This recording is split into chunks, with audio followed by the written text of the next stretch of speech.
नमस्कार। मिक्स ज्ञान सागर में आप सभी का स्वागत करती हूँ।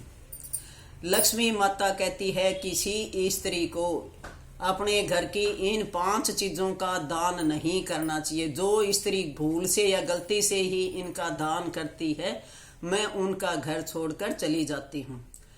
इसी के ऊपर आज मैं आपको एक पूर्व काल की घटना बताऊंगी, कहानी सुनाऊंगी। उसके माध्यम से आप जान जाओगे कि कौन सी चीजों का दान हमें नहीं करना चाहिए, ऐसी कौन सी चीजें हैं जो दूसरों को नहीं देनी चाहिए। एक गांव में, जोधा नामक गांव था, सुकन्या नाम की महिला रहती थी अपने पति और सास ससुर के साथ। उसका स्वभाव बहुत अच्छा था। वो अपने पति की भी बहुत सेवा करती थी, अपने सास ससुर की सेवा करती थी। दूर दूर तक उसका नाम मशहूर था कि सुकन्या बहुत ही अच्छे स्वभाव की है। ऐसी बहू भगवान सबको दे, अपने गुणों के नाम से ही मशहूर थी। लेकिन कई बार उसको किसी चीज का ज्ञान नहीं था, तो वो उससे जो भी कुछ मांगने आता वो खुशी खुशी उसको दे देती थी। एक दिन उसके घर पे एक महिला आती है। सुकन्या पूछती है, बहन बता क्या काम था तेरे को मेरे से, मैं जल्दी तेरा पूरा करूंगी। तो वो कहती है, बहन मुझे चकड़ा बेलन दे दो, मेरा बेलन नीचे गिर के टूट गया। तो वो सुकन्या बड़ी खुश होकर उसको अपने घर का चकड़ा बेलन दे देती है। तो पहला चकड़ा बेलन कभी भी किसी दूसरे को दान में न दे। इसी तरीके से फिर एक बार एक महिला आती है, कहती है मैं सब्जी बना रही थी, एकदम देखा नमक खत्म हो गया था, बहन मेरे को नमक दे दो।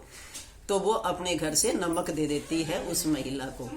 तो दूसरा है, सूर्य अस्त होने के बाद में सफेद चीजें, चावल, आटा, नमक, चीनी, ये कभी भी किसी दूसरे को दान में न दे, नहीं तो लक्ष्मी भी आपके घर से नाराज होकर चली जाती है। उसी तरीके से एक दिन उसके घर में तीसरी महिला आती है, कहती है, सुकन्या मेरे बेटे ने मेरे घर की झाड़ू तोड़ दी, अब झाड़ू लगाने के लिए मेरे पास झाड़ू नहीं है दूसरी। तो सुकन्या कहती है, बहन इसमें कौन सी बड़ी बात है, मेरे पास 2 झाड़ू हैं, ले एक झाड़ू तुम ले जा और आराम से अपनी सफाई कर लेना। तो वो अपने घर की झाड़ू भी दे देती है। झाड़ू भी लक्ष्मी का रूप माना गया है और वो झाड़ू अपने घर से दे देती है। उसके बाद इसी तरह एक महिला को किसी शादी में जाना था और वो सुकन्या से उसके गहने मांगने आती है, बहन मेरे को एक दिन के लिए तेरे गहने दे दे, मैं कल ही तेरे को वापिस ला कर दे दूंगी। और सुकन्या बड़ी खुश होकर अपने गहने भी उस औरत को दे देती है। और जो हल्दी होती है, ये भी लक्ष्मी का रूप माना गया है। हर काम में कोई भी शुभ काम करते हैं, हल्दी से तिलक किया जाता है। तो हल्दी भी कभी भी किसी दूसरे को दान में न दें। तो इसी तरीके से सुकन्या जो है अपने घर से कभी चकड़ा बेलन, कभी आटा या नमक है, कभी झाड़ू, कभी हल्दी दे देती, कुछ भी मांगते उनको दान में दे देती।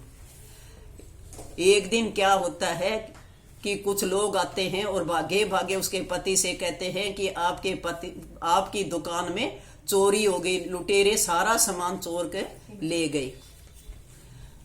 तो वो भागा भागा जाकर दुकान पे देखता है, दुकान में सारी तोड़ा फोड़ी हो रही है, उसकी दुकान में कुछ भी नहीं बचता। वो घर वापस आता है और उदास होकर बैठ जाता है। इसी तरीके से जो महिला सुकन्या से गहने लेकर गई थी वो भी गायब हो जाती है, वहां से चली जाती है और उसके गहने ले जाती है। और एक दिन उसके घर में भी जो पैसे रखे थे, तिजोरी में जो सामान रखा था, वो भी गायब हो जाता है। ऐसी नौबत आती है कि लक्ष्मी उसके घर को छोड़कर चली जाती है, घर में गरीबी आ जाती है एकदम से। अब उसका पति सुकन्या से बहुत नाराज होता है कि घर की चोरी, दुकान की चोरी सिर्फ तेरी वजह से हुई है, क्योंकि तुम इस घर में सबको बुला लेती है, चाहे किसी को ना भी जानती हो। तेरे घर में आते रहते हैं और वो अपने घर का भेद लेते हैं। इसी तरीके से तेरे गहने भी तूने दे दिए, वो भी सारे चले गए, घर का पैसा था वो भी चोरी हो गया, दुकान को भी लूट ले गए, अब तो खाने के लिए भी कुछ भी नहीं बचा। तो उसका पति भी खूब क्रोध करता है, उससे नाराज होता है। उसकी सास भी खूब झगड़ा करती है कि तुम सबको घर में बुलाती रहती है, इसलिए आज हमारी ये हालत हुई है। उसका पति नाराज होकर उसको, सुकन्या को घर से निकाल देता है। अब वो घर में से निकलते हुए यही सोचती रहती है कि अब मैं मेरे पति के बगैर कैसे जीवित रहूंगी। और लक्ष्मी माता से प्रार्थना करती है, हे माता, मैंने तो कभी कोई बुरा काम नहीं किया, सबकी सेवा करती हूँ, सबका भला करती हूँ, जो कुछ मांगता है उसको देती भी हूँ, तो मेरे साथ आज इतना बुरा क्यों हुआ है।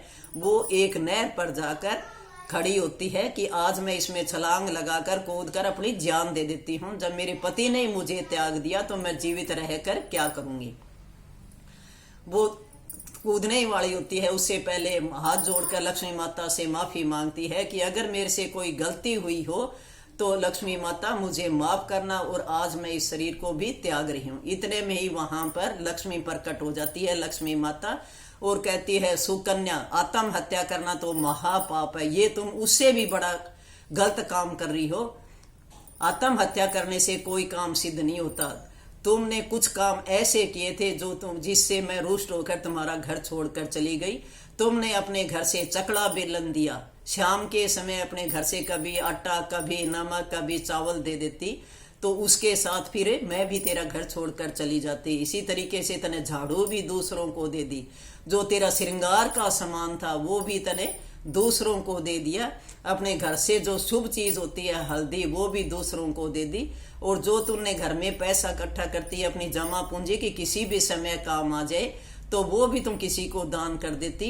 इसकी वजह से मैं तेरा घर छोड़कर चली गई, लेकिन अब मैं तुझे माफ करती हूँ, आत्महत्या मत करो, तेरा सारा धन वापस आ जाएगा, और आगे से कभी भी ऐसी गलती मत करना, ये चीजें कभी भी दान में मत देना किसी को, नहीं तो फिर मैं घर छोड़कर चली जाऊंगी। अब सुकन्या के सब समझ में आ गया था और आगे से उसने ऐसी कभी गलती नहीं करी। हम भी कई बार हमें पता नहीं होता, किसी चीज का ज्ञान नहीं होता और हम दूसरों को दे देते हैं, क्योंकि लक्ष्य झाड़ू होती है, घर की झाड़ू कभी भूलकर किसी को न दें। झाड़ू भी घर की लक्ष्मी होती है, हमेशा छुपा कर रखें। इसी तरीके से तवा है, चकला बेलन है, जो घर का सबसे अहम चीज मानी गई है, वो भी हमें कभी दूसरों को नहीं देनी चाहिए। शाम के समय सूर्य अस्त होने के बाद में सफेद चीजों का दान न करें, और कभी भी जो अपने लिए कभी मान लो अपनी पूंजी इकट्ठी करती हैं जो महिलाएं कि कभी जरूरत पड़ जाए, तो ऐसे पैसों में भी से कभी किसी को दान न करें। तो ऐसी गलतियां भूल कर भी न करें, नहीं तो लक्ष्मी भी उनके साथ रुष्ट कर हमारे घर छोड़कर चली जाती है। तो इन चीजों का हमेशा ध्यान रखें। महिलाओं को कभी भी ये चीजें दान में नहीं देनी चाहिए, और कई बार हमें पता नहीं होता। अगर वीडियो पसंद आई हो तो लाइक और सब्सक्राइब जरूर करें।